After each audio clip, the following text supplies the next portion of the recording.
জানো তো, এই নিজের সঙ্গে মি টাইম স্পেন্ড করাটা খুব ইম্পর্টেন্ট, আর যেটা আমারও খুবই ভালো লাগে। একদিন বিকেলবেলা একাই বেরিয়ে পড়লাম, গেলাম রাঙ্গুলি মলে। আমার বাড়ির পাশে এই মলটা, গিয়ে দেখলাম এখানে কি সুন্দর সুন্দর স্টল বসেছে, আর কোয়ার্ড সেট, কুর্তি সেটগুলো খুব সুন্দর।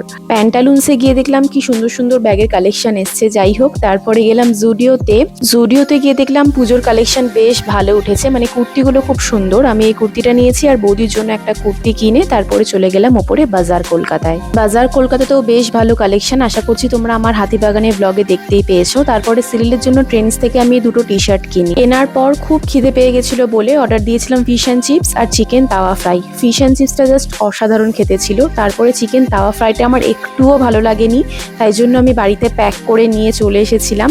মুখটা একটু ফ্রেশ করার জন্য ভাবলাম আইসক্রিম খাবো। আইসক্রিমটা খেয়ে আমার মুখটা পুরো আরোই বিগড়ে গেল, খুবই বাজে খেতে আইসক্রিমটা। যাই হোক, তোমাদের ব্লগটা কেমন লাগলো জানিও। Till then, tata.